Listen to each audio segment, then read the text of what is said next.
चाहन्छु र मेरो कविताको शीर्षक रहेको छ बाध्यता। परिस्थिति भनौँ कि बाध्यता, परिस्थिति भनौँ कि बाध्यता, कसक्क बाँधिएर हिँडिरहेको कस्तो विडम्बना।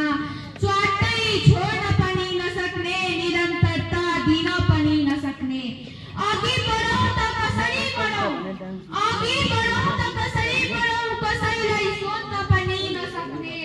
बाल्यकालको महत्त्वाकांक्षा, बाल्यकालको महत्त्वाकांक्षा पक्कै पनि थिएन, तर अभाग्यवश भनौँ कि बाध्यता कुन मोडमा हेर्न पुगे, कुन मोडमा हेर्न पुगे, चालकको पेसा अपनाउन पुगे।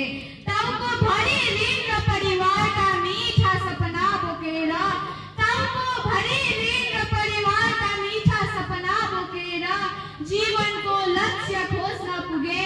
कस्तो परिस्थितिमा कहाँ पुग्छु थाहा छैन, कस्तो परिस्थितिमा कहाँ पुग्छु थाहा छैन।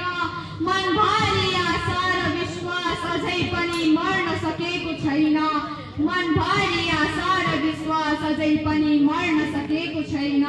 भोलिको भाग्य लेख्न सकेको छैन, आजको लक्ष्य देख्न सकेको छैन, कस्तो बाध्यता बुझ्न सकेको छैन।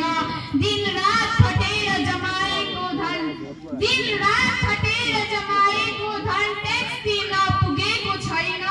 कमाएर ल्याउँछ कि भन्ने आशामा ठुलु ठुलु हेरिरहेका, कमाएर ल्याउँछ कि भन्ने आशामा ठुलु ठुलु हेरिरहेका बालबच्चाको मुखमा बार पुगेको छैन।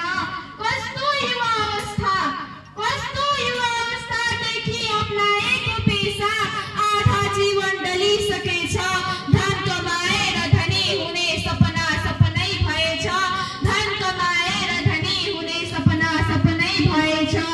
आज अपनाएको पेसा जीवनको बोझ भएछ, हर्ष र उमङ्गले थालेको कार्य बाध्यता भएछ, हर्ष र उमङ्गले थाले